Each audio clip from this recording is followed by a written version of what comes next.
handicappat să pule mele.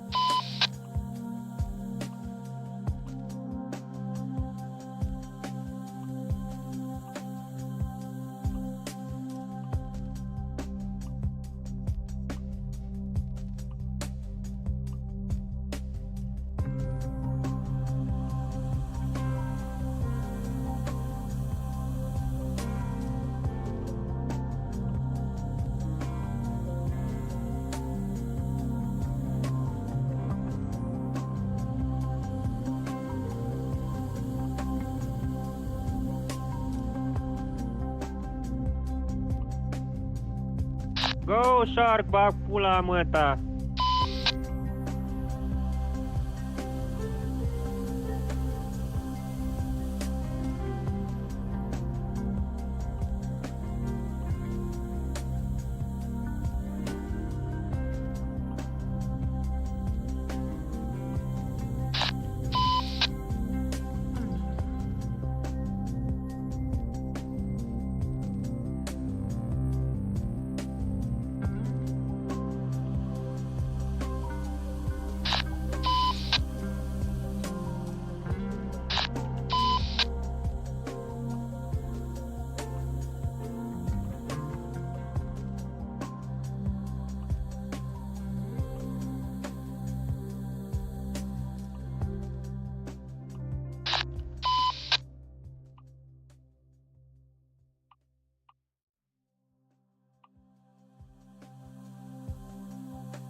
She was in charge of.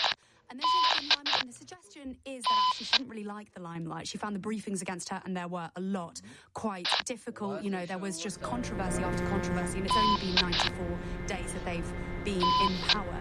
So I think it has been difficult, but I think that this reset will need to work, even if it doesn't actually happen until the budget, as there are some suggestions by MPs. That will need to work, and things will need to get better quite quickly, because otherwise it's going to get increasingly more difficult. And are MPs starting to coalesce around a sense of what better looks like? I don't think so. I think they just know that it can't be this. I mean, I was just speaking to someone who said that they've just started. I mean, it sounds ridiculous, they've only just started, but they have only just started sending out a forward look for the week ahead on a Thursday or a Friday. They just started that last week. So now from the PLP, the Parliamentary Labour Party, they're sending out, this is what's coming up next week. So little things like that, little frameworks that are helping MPs do their jobs are starting to be put into place. But I think at the moment they are still able to, or at least they are blaming, I'll say, the rocky start on the fact that it is a difficult transition from opposition to government. Another thing that is being blamed, I should say, on Sue Gray. Yeah, people talk about the grid being a mess, things being very difficult to put into the grid, and actually saying, well, Sue Gray was the person that knew Whitehall. Sue Gray was supposed to be the person that really prepared us from opposition to government. So I think they are just hoping it gets better. There is more organisation, the grid gets better, things improve, and people really fucking butts, shut up. like Morgan McSweeney. And also that there is a vision, there is something to aim for rather than perhaps the doom and gloom that's been coming. But as you say, Abby, Sue Gray is a long-standing former civil servant. She was the head of proprietary and ethics. I worked with her when I was in government. And when I was leaving government and I was moving to a new job, I had to go and see Sue Gray. I was called up into Sue Gray's office to go and talk to her about the fact that I was resigning as the head of proprietary and ethics. She had a say over, you know, what the role of a COBA was and where I was going on to and everything. And having worked with Sue Gray for a year and a half, not directly, but when problems flared up, she was always perfectly fine. I always thought she was very nice. Sat in this office, and I think I got an ear bashing for about 15 minutes about how the high turnover of special advisors was making governing quite difficult. So I saw you break the news yesterday that Sue Gray was resigning, and I thought, oh, would you look at that? Would you look at that? Because 94 days is not a long time to mark the authority as Chief of Staff to the Prime Minister. That kind of turnover will make governing very difficult. Governing has been rather difficult in these 94 days. Aggie, thank you very much indeed. LBC political correspondent Aggie Shomray. 5:41 is the time. Let's come back to your call. Nicola's in Elm Street. Hi, Nicola. Good evening. I heard about you asking about posters being torn down of the hostages. Well, my heart was basically torn apart when I attended one of these rallies. It was a very peaceful vigil. It started off opposite Downing Street about 9 months ago, 200 of us by candlelight, and we were holding posters, and I had a poster of Hila Rotem Shoshani, 13-year-old child, saying, "Bring her home now." So we marched in the dark from Downing Street up towards Trafalgar Square, and on the way, I was on the outside, a Middle Eastern man looked at me, put his hands out, both of them, and he shoved me really hard. And I basically said to him, "Don't you dare do that." I called him a bloody idiot, I have to say, and he ran off. I was so shaken and so upset that I carried on up to Trafalgar Square. I then reported it to the police and the Community Security Trust, who are the Jewish Security Trust. But after that, I thought to myself, what on earth has happened to this country? You know, the values that we have in this country are freedom and tolerance, and yet jihadism has been allowed to fester in this country, basically unchecked. You call it They are jihadism. using this tolerance of this country to spout terrible hatred, and so that you're holding a picture of a child who is in captivity, who's been abused and humiliated and trapped and starved, and you're basically attacking me by holding up a poster of a child who's been held a prisoner. Well, and I think it's appalling. Nicola, I think it's shocking. I think that is absolutely abhorrent. No one should be shoving you around for going on a peaceful protest at all.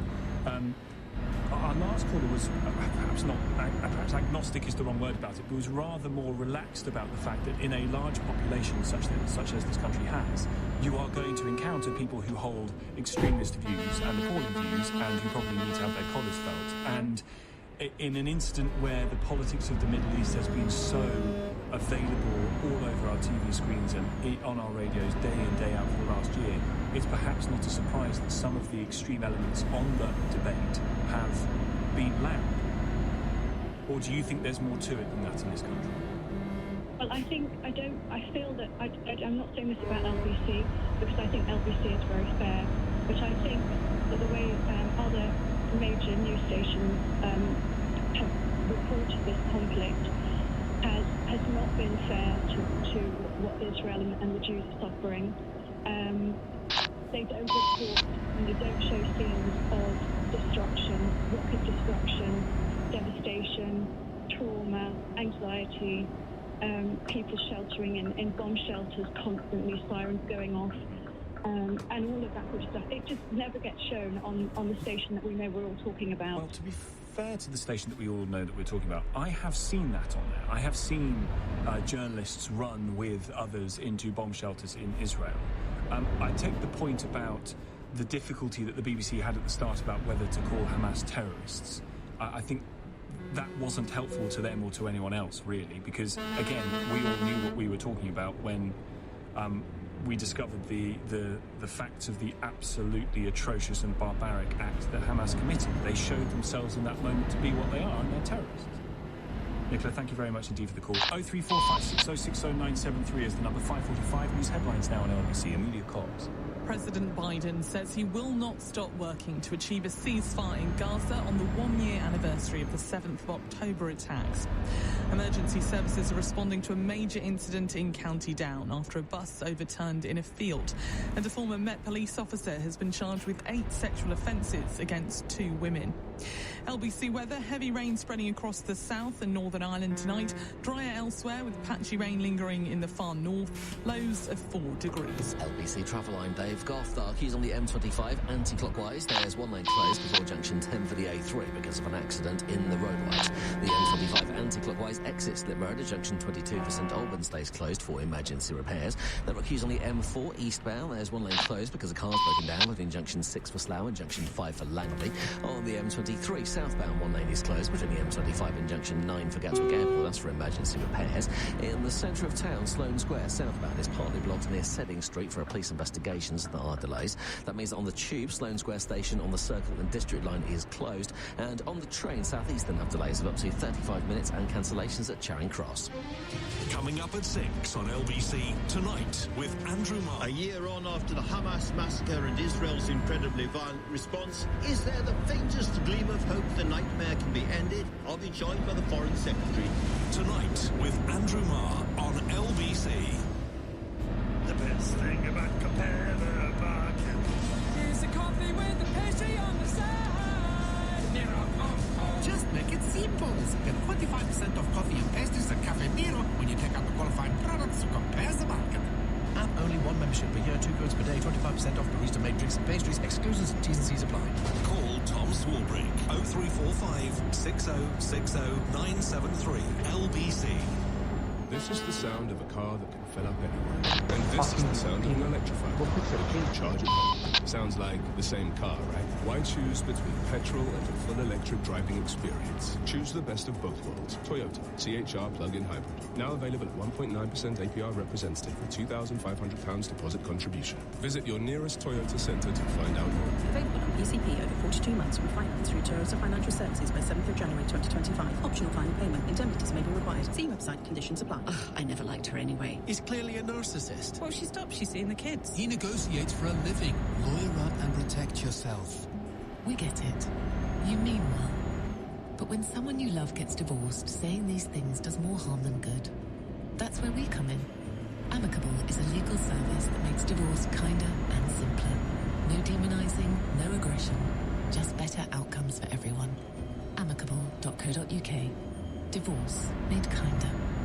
So, Mr. and Mrs. Jones, I've called you in today because Charlie has been using some rather colourful language, and the dinner ladies don't really appreciate it. The word he used was... Some conversations aren't worth the trouble. People used to think talking about your finances was one of them. But with a My Money review at Skipton Building Society, you can get advice that helps you make more sense of your money. And it's completely free. That's one less conversation you'll regret later. I want 50 lines of, I will not teach my children bad language. Online, over the phone, or in branch. Search Skipton Building Society to find out more. The Philly cheesesteak is back at McDonald's. 2 beef patties, crispy and grilled onions, cheddar cheese, all topped with a melted cheddar cheese sauce. What could be better? How about playing the Monopoly game with a Philly cheesesteak too? Yes, please. Until 15th of October from 11 a.m. Participating UK restaurants subject to availability, 18 plus, and may be required. See mcdrules.co.uk. When it comes to good food, everything else can wait. The doorbell just rung. Wait. The kids next door want their ball back. Wait. Getting back to Rachel's hen party group chat. Definitely wait.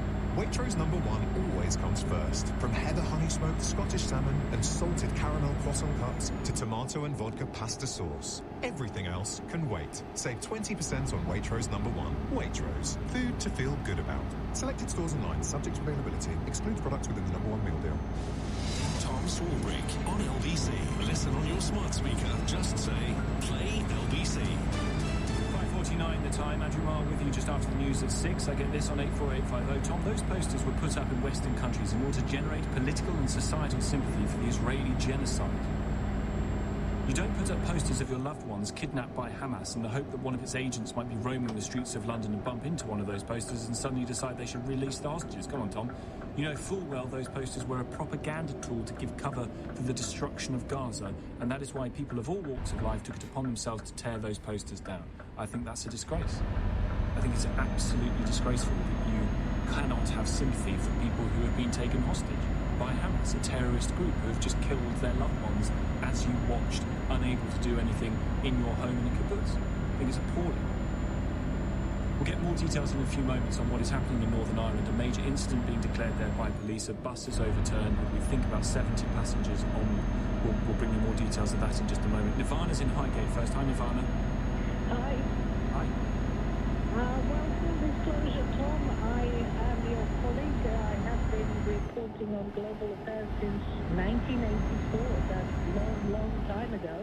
And what I want to say are actually two things. One is, I started reporting about the region at the time when Yasser Arafat was coming back to Gaza. That was like 1 eon ago.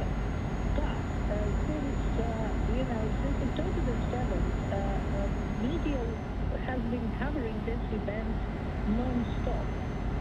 But it's all images without context. This country has been responsible for holding a protectorate in that area in between the First and the Second World War, and it was mandated by the League of Nations, that was a predecessor to the United Nations, to do so.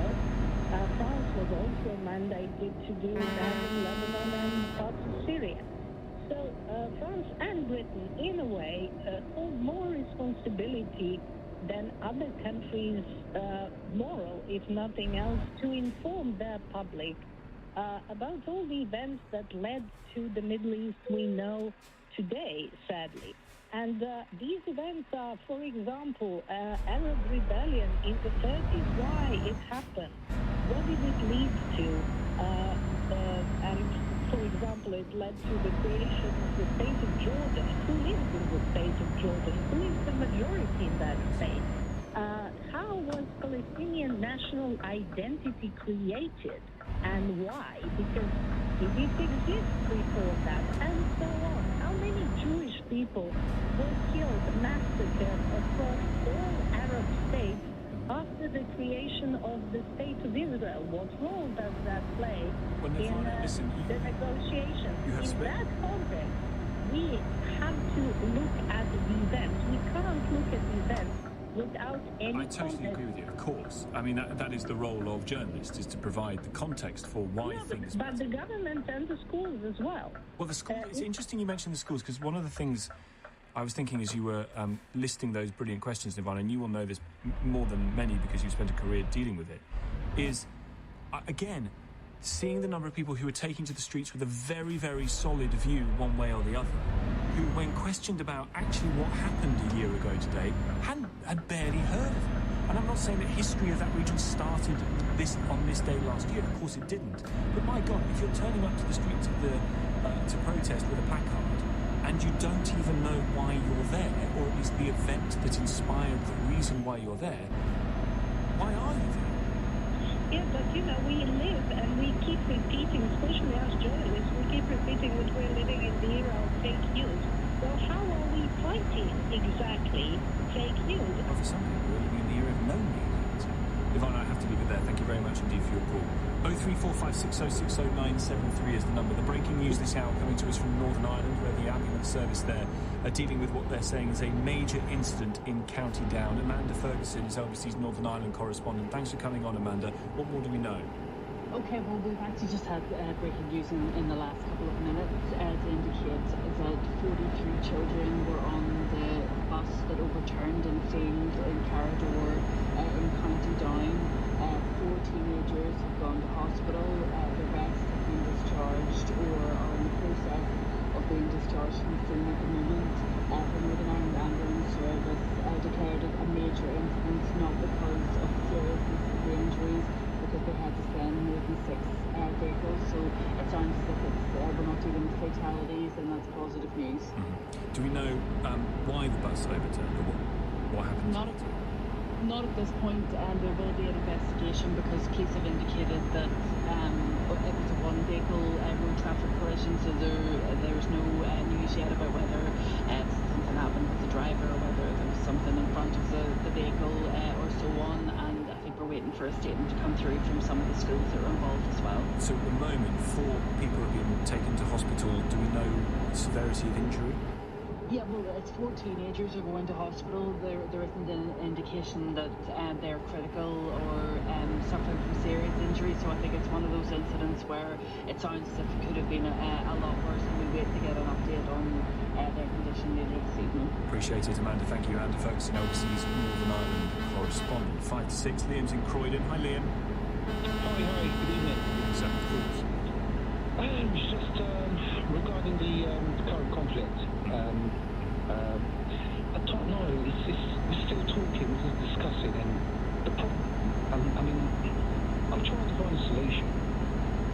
I mean, what's going on at the moment? It's just people dying, innocent people dying, and I can't find a solution for Israelis and the Palestinians and the whole.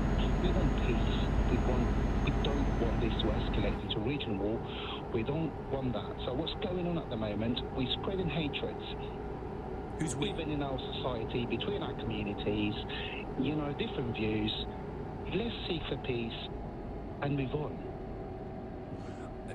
I mean, you make it sound all rather easy, Liam. Unfortunately, the recent history and the long-term history of that place, clearly it isn't very easy, and it doesn't look like it's getting easier. How is this going to end, ultimately, Liam? Are we going to be here in another year's time saying, gosh, there's a 2-year war now happening in the Middle East? Exactly. It's innocent civilians, people will pay the price, and whatever any political agenda will go forward, and who's got the more powerful will lead, and this is it. Okay, put Liam on a plane to the Middle East and get him in the talks, because thank you very much indeed. Here's Chloe. Tom, why are you trying to create a narrative that pro-Palestinians are thick idiots? Typical trashing them. They are dumb idiots.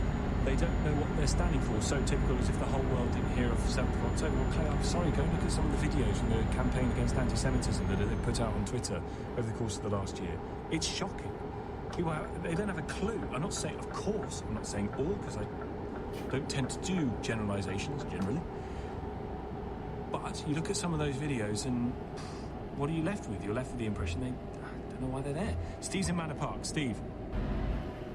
Yes, hello, is that Tom? It is, I think. Hi, Tom. Can you hear me okay? Just about. Far away. Let's say you're because you can hear me any better now. You hear me better? Yes, Steve. Yes. Thank you. I was phoning to make a point. I didn't realise I'd be able to quick, but that's great. I was phoning to make a point that I've been listening to the programme for a few days now, and to Sheila just before you, and we've spoken before, and no one ever mentioned what's going on in the West Bank. Right. Now, my brother, he has been 4 times to Israel and Gaza. Yes. This year, right. Yeah, negotiating, yeah, and he tells me to Gaza to negotiate. Yes, absolutely. For who? Well, he's been negotiating between the conflict, so he's been to Israel and various other places around that. He's a diplomat? He's a well-known presenter. Tell me more. I don't want to identify him. Ah, Steve. We'll get there in the end. I've got to leave it. Thank you very much indeed for your call. Thank you for your calls today. We're back tomorrow at 4 p.m. If you missed anything, Global Player, please, where you can also pause and rewind live radio as well as listen to a range of podcasts. Download now for free from the App Store or globalplayer.com. A reminder that the former Prime Minister Boris Johnson joins Nick Ferrari tomorrow morning on LBC from 7 o'clock. Don't miss that exclusive interview. Coming up at 7 tonight, it's Ian Dale. But next, Andrew Marr. Thanks, Tom. On the day of the October 7th massacre anniversary, and a day after Keir Starmer radically reshaped the core of his government, we're going to be hearing from the Foreign Secretary, David Lammy. We also have some very moving testimony from one of the families hit in that original Hamas attack, We've got the verdict from one of those closest to Tony Blair on how the Starmer team has been operating so far, and we'll get a glimpse into the court and the prejudices of perhaps the most significant and powerful private sector player in world politics, Elon Musk. All of that and much, much more. Join me after the news.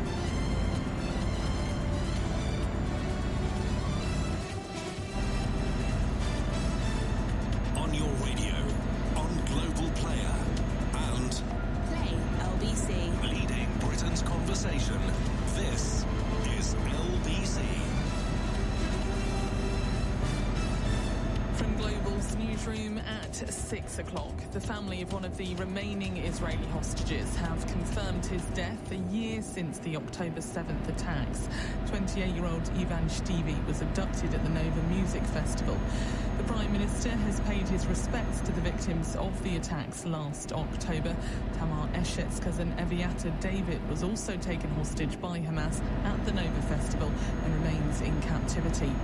Of course, it's getting scary every day, and for me, it got worse ever since they shot the 6 hostages a few weeks ago. This event broke me down because I was like, they were alive for almost a year. The attacks have sparked a war in Gaza and ignited a wider conflict in the Middle East. Emergency services say 43 school children were on board a bus which has overturned in County Down. 4 people are being taken to hospital after it happened in Carrador this afternoon. And Storm Milton has strengthened to a Category 4 hurricane as it heads towards the US state of Florida. It's recorded maximum sustained winds of 150 miles per hour over the southern Gulf of Mexico. In the city, the FTSE 100 has closed up 22 points at 83.03. The pound buys $1.30 and €1.19. LBC weather, heavy rain spreading across the south and Northern Ireland tonight. Drier elsewhere with patchy rain lingering in the far north, lows of 4 degrees. From Global's newsroom for LBC, I'm Amelia Cox. This is LBC from Global, leading Britain's conversation. It's 6 p.m. Now, tonight with Andrew Marr. Good evening. October the 7th. A year exactly since the world changed. For the worse. On that day, Hamas unleashed a little hell. Rape, torture, murder, abduction. And in response, Israel has since unleashed a bigger hell. A rage from the air, vengeance from the barrels of tanks, killing children, killing mothers, killing doctors, and killing aid workers, alongside, let us be clear, Hamas killers as well. And since then, throughout the past year, the rest of the world has looked on, mostly wringing its hands and passing resolutions and pretending to have some effective jurisdiction over hell, even though it hasn't. So that's today in the world. A little later on, you'll hear from the Foreign Secretary, David Lammy. We will also speak to the granddaughter of the oldest hostage still being held captive by Hamas. But here at Westminster, today is also the morning after the Downing Street Sunday coup of the night before.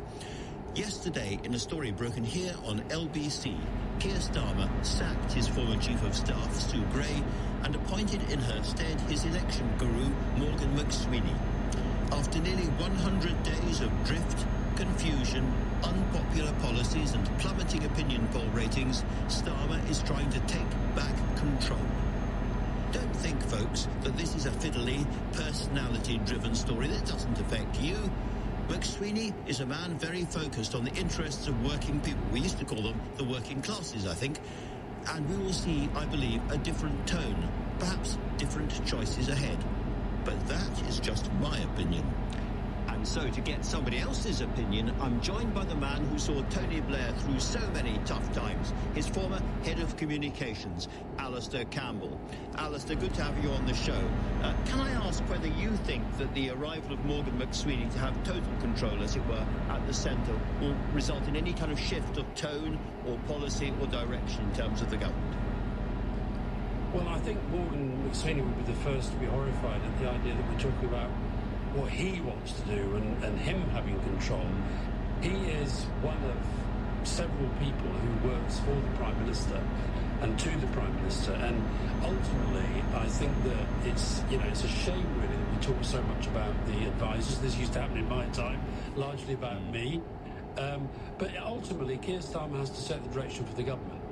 What he does need is a team around him that is united, that he respects, that he wants, that he sees working together well. And there's no doubt that there has been a sense of dysfunction around the operation. I think it's harsh if people just blame Sue Gray and think that's the way to deal with this. But ultimately, he's decided to make a change. I think that change was necessary in that the team clearly wasn't working well together. And now we're going to see how it goes. But I don't think we should put too much focus on Morgan McSweeney's views. Morgan McSweeney is an individual. Keir Starmer has to set the strategy.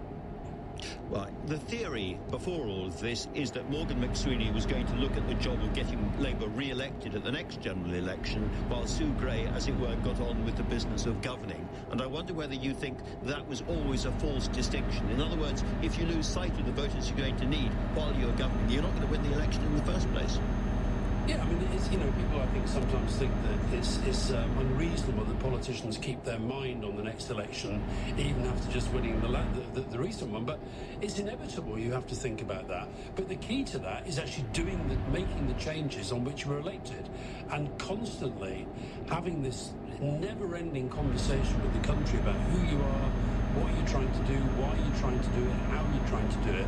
And I do think that's the bit that obviously there's been the stuff about fuel, the stuff about free gifts and so forth, which hasn't helped. But I think the bigger issue is this sense of the core strategy and its communication. I thought one of the more interesting appointments yesterday actually was James Lyons coming in to head up a strategic communications unit.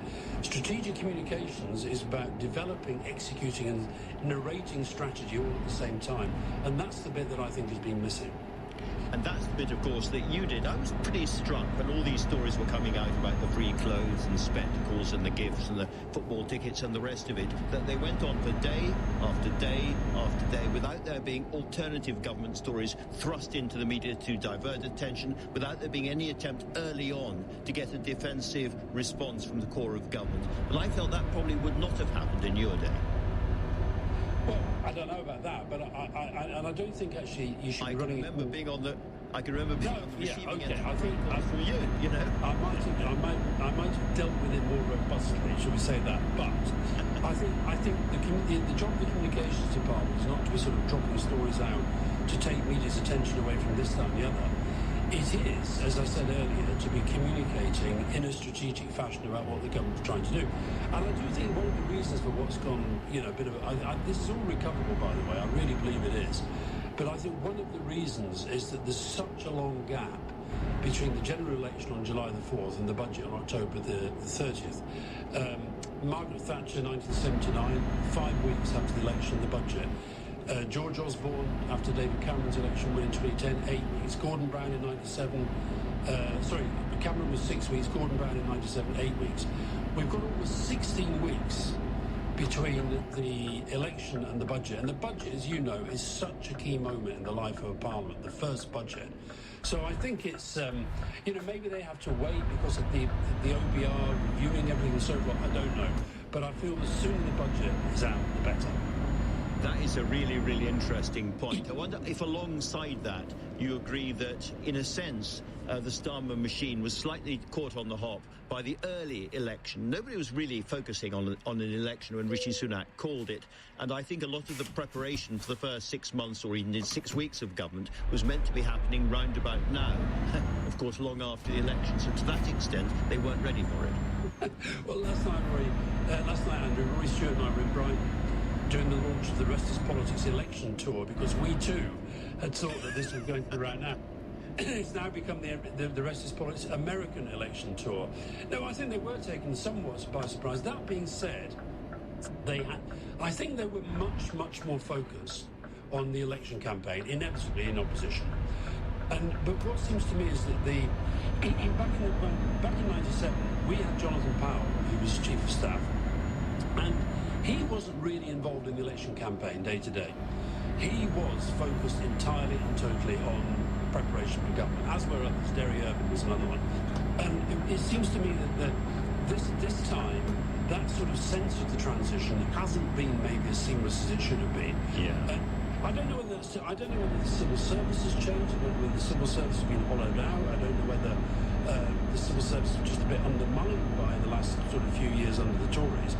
But I hope that this reset, which is what it is, I hope that this actually will see a government getting back to talking about the missions, the changes that they talk about in the manifesto.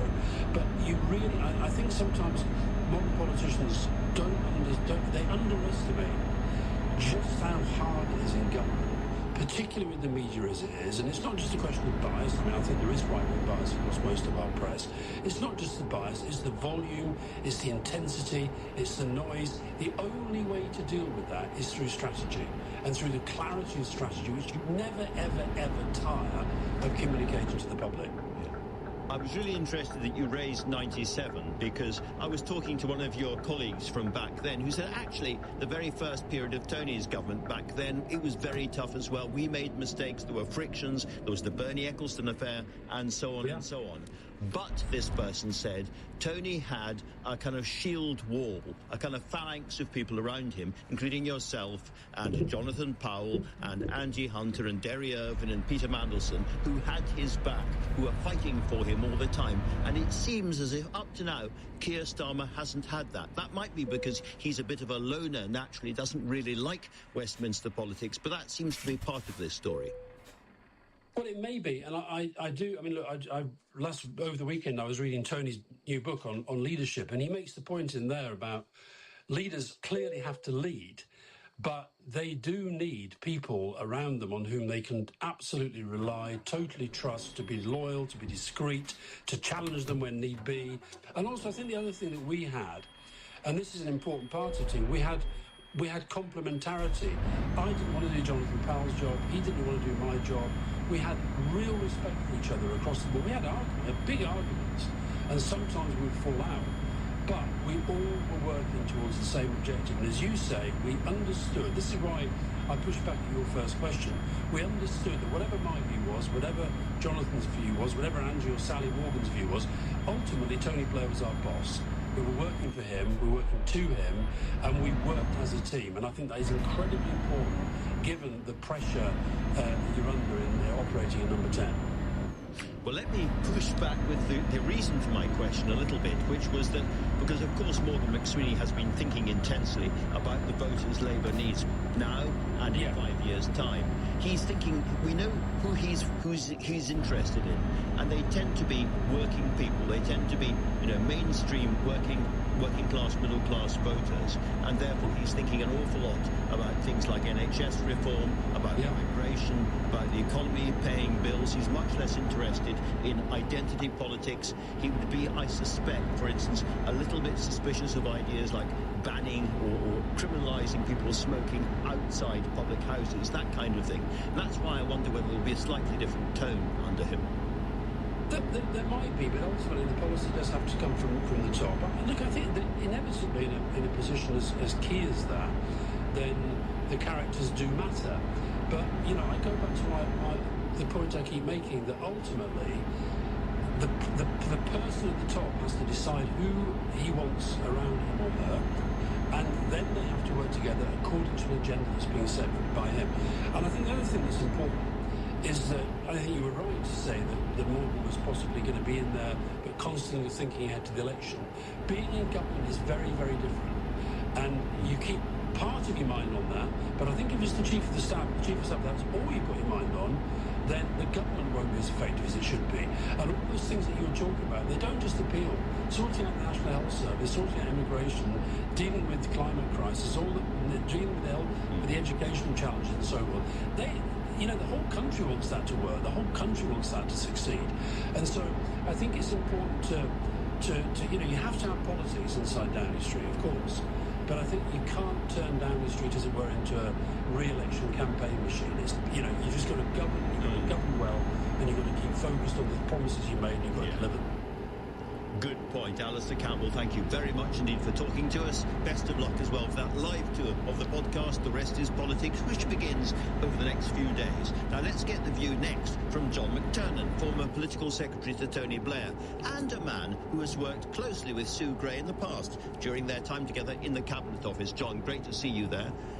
Sue Gray, first of all, you know, she can't come on to shows like this and answer for herself. She's been briefed against the lot. So tell us, first of all, about Sue Gray. She's been a career civil servant. She's worked really hard not in the UK.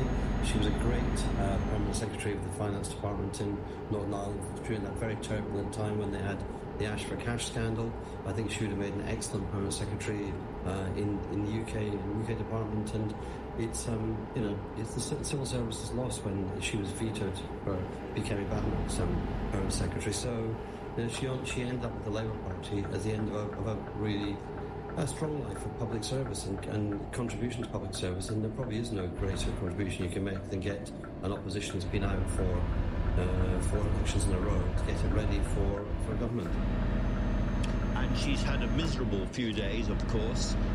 To what extent do you think this is old-fashioned sexism? To what extent do you think there's an element of jealousy? She was the doorkeeper, and of course when she slammed the door, lots of people on the wrong side of it will have got very cross. Any woman who's in a senior position in British public life can tell you stories about misogyny and sexism. The patriarchy is still real and still strong, and there's no doubt there's that and there's resentment. But the truth is, it's a really hard job to be a chief of staff. I think it's one of the hardest jobs you can do in politics, because in the end, you are the final person who speaks to the boss on key issues. There's some issues where one knows from Jonathan Powell that some issues that were only his to do. He kept and did the Northern Ireland peace process, which is a huge success, and he's contributing his wisdom and his insights to lots of other peace processes globally as a result of all that. So it's a hard job, and my heart goes out to staffers, because I've been in this position myself. Staffers get briefed against, and you don't have a voice. Your voice is your boss's voice, and your boss can't go out and fight on your behalf, because that kind of it ruins the relationship. So it's very difficult. And the iron rule of modern politics is when the staffer becomes the story, they have to move on. Alistair found that out below. So many people at top have had to move on in recent years. Look at Nick Timothy and Fiona Hill for Theresa May. Look at Dominic Cummings. Look at the number of heads of communications that Boris Johnson went through. There's something about the pressure at the centre and the demands of the job, and the kind of semi-public, semi-private role you hold. So I think it's a difficult job to hold, and I think getting the focus that Morgan will bring and the 2 great new deputy chiefs of staff in there will be, I think, a boon for the centre, a boon for number 10. And if they could just repoliticize the policy unit, which to my mind is far too light, actually, on special advisors, policy advisors who have got a political background. Well, John, those are really interesting, well-made points. I thought it was right on this night, above all, to get somebody who could, as it were, speak for Sue Gray, and you've been very eloquent. Thank you so much for doing that. Now then, coming up, we're going to look ahead to the next big milestone to face the government, which is, of course, the Chancellor's budget at the end of the month. What can we expect? What will the fallout be across the country? We'll do our best to find out. You are listening to Tonight with Andrew Marr, and the time now is 6:18. This is LBC. Right now, in communities across the UK, people like Flo are struggling. I'm 11 years old. I'm a carer for my mum. LBC's charity, Globals Make Some Noise, funds vital projects and offers assistance to those who need it most, including those that give young carers support and counselling. You don't feel like you're alone as much anymore. You can help change lives across the UK. Donate to Globals Make Some Noise and help people like Flo. Proudly supported by Furniture Village. When Maddie from Liverpool sold her car with Motorway, she got more money. She then used that extra money to help pay for her wedding. This isn't part of your speech, is it? Motorway took the hassle out of the entire process, allowing her to focus on what matters most. Oh, hon, don't cry. It's just not a happy ending. Sell your car the more money way, where 84% of sellers sold for more. Motorway. Validated against 2 independent sources. Visit motorway.co.uk/claims. Do you like the sound of work that has plenty of giggles? Where you'll build lifelong skills, as well as wobbly towers? where you'll feel part of a team, or even have the chance to lead one, where every little thing you do makes a big difference. Do something big. Work with small children. Search early years careers to find out more. Tonight with Andrew Marr. Watch live on Global Player. This is LBC.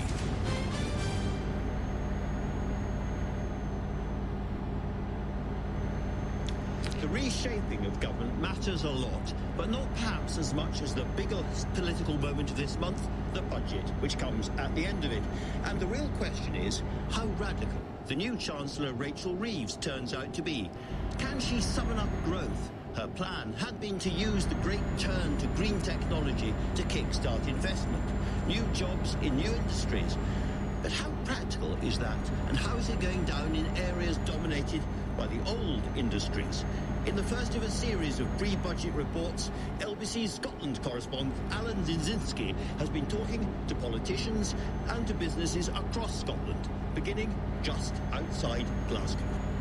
It's the construction of new green infrastructure that we expect to see prioritised in this strategy. And it's here in Scotland where we expect to see a lot of it built because of our abundance of deep waters and our notoriously harsh conditions on the hills. So wind power projects, carbon capture projects, just like the one we saw the Prime Minister announce funding for last week, solar and tidal projects too.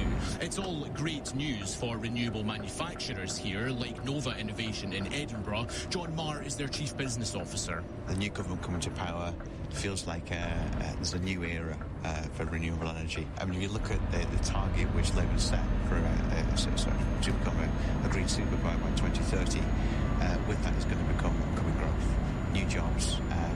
So the challenge has been having the right industrial strategy, and it feels that that's now happening.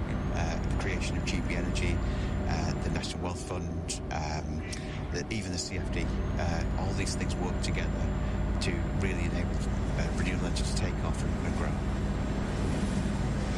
But this plan does seem ambitious when it comes to onshore wind turbines, like the ones all around me here in East Renfrewshire. The government wants to double how many we have, while at the same time quadrupling the number offshore and trebling solar power production. I'm Rob Gross. I'm the director of the UK Energy Research Centre, and I'm Professor of Energy Policy at Imperial College. It's a stretching target, but it is doable. We haven't seen an active industrial policy of that scale and of that form for many decades. The challenge is not so much an engineering challenge. The challenge is one of planning. The planning system, the government's identified that as a constraint. That's not so much a constraint on offshore wind, but it is a constraint on the transmission network we need so that we can connect up our renewable resources to the demand centres. And there are also warnings of a skilled workforce shortage challenge due to the imminent shutdowns of older industrial hubs like where I am just now, the Grangemouth oil refinery. Robert works inside for 3 decades. The UK government's talking about creating hundreds of thousands of new jobs. Would you argue that with job losses here, job losses we're seeing in England and Wales with steel as well, there'll be nobody left to actually transition into those jobs? Well, if you erode your skill base to the extent you have no skill base, and let's face it, promises further down the line, we're used to that for politicians. Nobody's really taking in. We need that skills base to transition. Everybody wants just transition, but just transition must be just. And when it comes to all of those businesses who don't fall under this new green tech label, like Lewis's resin-based manufactory in Glasgow, the message is clear. Don't forget about our challenges. So the costs of materials was felt first, which went up, came down slightly, but it stayed very high. Energy costs, if I was going to ask this new Labour government to do anything, it would be to really have a very strong look at everything that's gone up.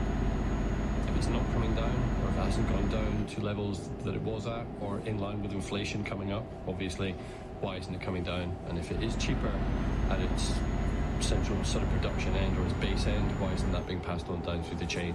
Is it just greedflation? And of course, all those voices from the creative industries, the digital industries, the life sciences, universities too, they're all calling for their own investments. If green power is to be the big winner in this strategy, they don't want to be the losers. And expect to hear their calls raised at the government's planned investment summit happening next week, where the Prime Minister will be addressing some 300 industry leaders. Alan Zazinski, LBC, Glasgow. So those are really big questions ahead for business. But for the rest of us, at the heart of this budget is how Rachel Reeves raises money to invest in the health service, in schools and the police and so on. She has ruled out raising the biggest taxes, income tax, national insurance, VAT. But might she look at wealth? Now, this is a very delicate, very complex business, but we are still a very unequal country. And there are senior Labour voices who believe that some form of wealth tax has become essential. And I'm joined now by one of them, Liam Byrne, a Birmingham MP and a Treasury Minister under Gordon Brown. Liam, very good to have you back on the show. Thanks for having me. Can you remind us why you think wealth inequality is such an issue in this country? Yeah, so if you look at the last 14 years, it's been years of austerity for many people. Like in my community in East Birmingham, it's been brutal. But for the lucky 1%, they've seen their combined wealth go up by about £1 trillion. That's about £2.2 million each.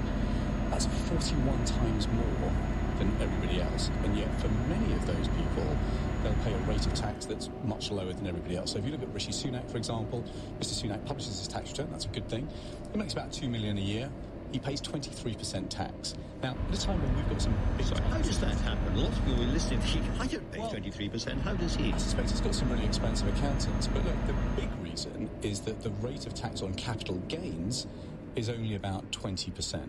So whereas top rate of tax for those on over 150,000 might top out at about 47.5%, if you take your money in capital gains, as Mr. Sunak does, you pay a much, much lower rate of tax. Now, that was something that was introduced as a tax break in 1998, but I'm arguing that it's time to go back to what actually Nigel Lawson did, that hoary old socialist, back in the late 1980s. He actually equalised the rate of tax on capital gains and on regular income.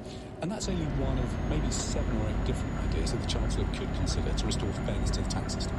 So that's really interesting. So this is people, for instance, who have invested in the stock market and instead of earning a salary are taking dividends from stocks and shares. Exactly. And think about what they've enjoyed over the last 14 years. So because as a country we put £850 billion into quantitative easing, that kept interest rates down by about 1%. That helped trigger soaring asset prices. But the gains from quantitative easing have gone to a really small number of people.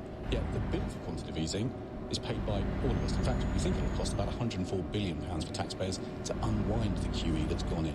Now, you pick up any of the right-wing papers, and people like you are absolutely scaring them, and they're telling us that all the rich, all the entrepreneurs, all the investors, the people we need in this country to get growth moving again, they will just hop off. They'll hop off to Switzerland, or they'll hop off to Italy or somewhere else, because they are now mobile. And therefore, if you try to tax their wealth, they'll leave, and you won't get anything out of them at all. Well, there's that old saying that the art of taxation is to pluck the goose with the minimum of hissing. And actually, I was just checking the numbers before I came out tonight. So if you think about plugging the holes in inheritance tax, at the moment, if you pay over $3 million, if you inherit over $3 million, your rate of tax collapses because people find good ways of estate planning. Fixing the loopholes, about $1.5 billion. Non-doms, we're going to talk about that a lot. Fixing some of the loopholes for non-doms, that ratio. Will they not leave the country, the non-doms? Well, the big change in non-dom legislation was under Mr. Osborne a few years ago, and actually the evidence was that they didn't leave. But again, this is only one on a big list. So capital gains tax we've mentioned. There's then paying national insurance on investment income. There's some of the tax breaks for the very richest pension savers, and then there's a wealth tax. So if you did all of these things tomorrow, you could raise about 50 to 60 billion, and you'd probably put the economy on its knees. So the trick the Chancellor's got to pull, I think, is just to say, right, We need to do a bit of lots of things so that we don't create the wrong incentives for entrepreneurs, and we keep the economy growing. It's a delicate balance, Really and a lot of people would say, of course, that by ruling out income tax, ruling out VAT, ruling out national employment tax, Rachel Reeves has given herself very little that she can do in this budget. But you disagree with that? I do disagree with that, but only because I've gone through the proposals that have come out from think tanks and academics. And as I say, when you come up with the list and you add it all up, you can see your way, actually, to raising between 50 billion and 60 billion pounds. Now, in anyone's money, that is quite a lot of cash. As I say, you wouldn't want to do all of that, but a judicious mix of these ideas could raise you 15 to 20 billion a year. Now, at the end of your long list there, you said wealth tax. We've talked before about a wealth tax. Just explain what you mean by wealth tax. So the idea of a wealth tax is actually an idea that's been put forward by patriotic millionaires. It's a group of very rich individuals who actually think that patriots pay their taxes and that they should be paying a little bit more in tax. And the idea there is that you would levy either a 1% or 2% tax on the 22,000 richest fortunes in Britain, worth over £10 million. If you levied a 2% tax on those fortunes, you'd bring in over £20 billion a year. Now, it's an interesting idea. I think it does warrant us looking deeper into it. I think it might be quite hard straight away to track down where all those assets are and what they're all worth. But I certainly think it's something that we should consider. I guess I come back to an earlier point, which is that there is in the world that we live in a group of super rich who sort of float around, as it were, above countries and above jurisdictions and can hop from one to another very, very easily.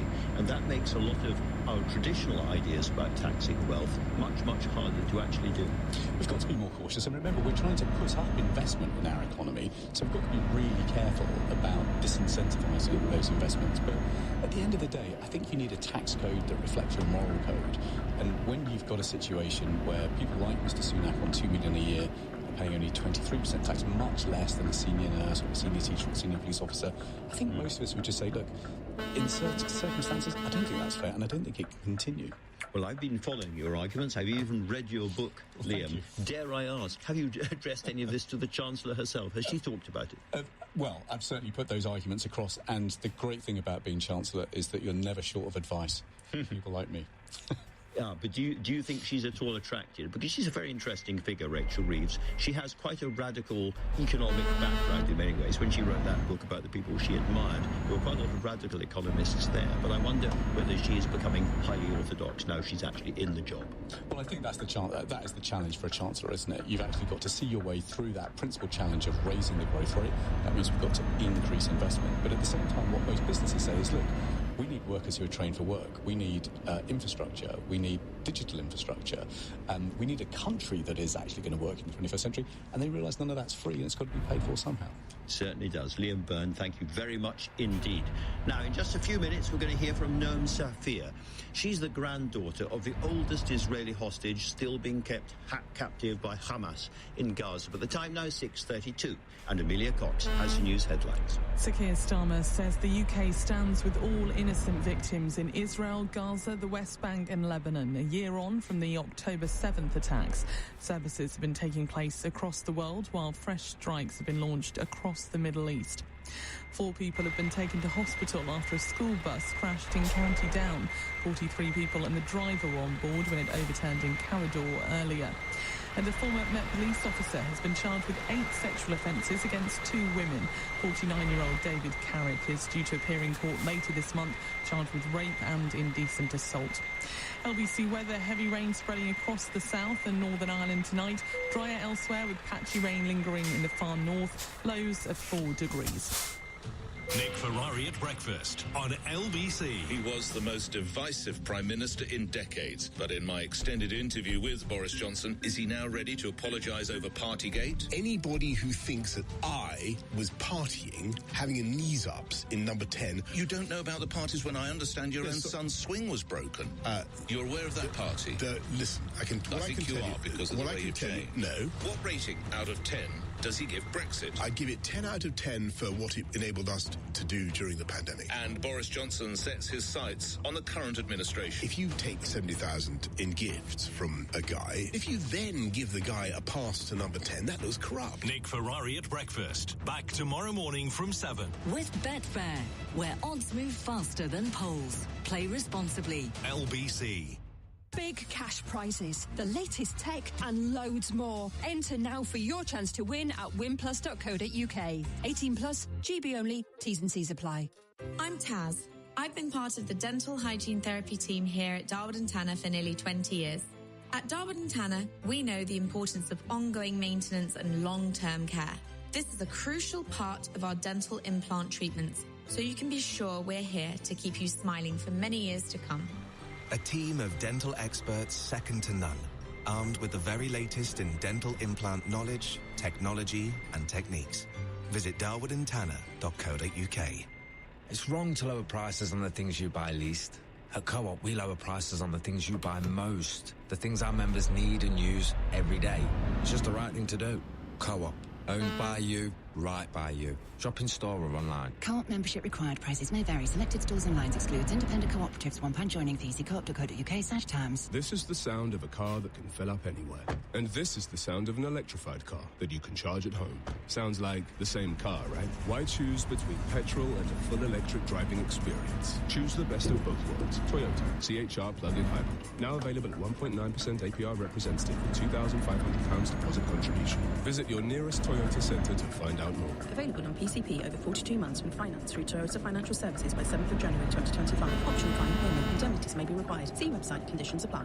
This is LBC. Message Andrew Marr on WhatsApp now on 0345 6060 973.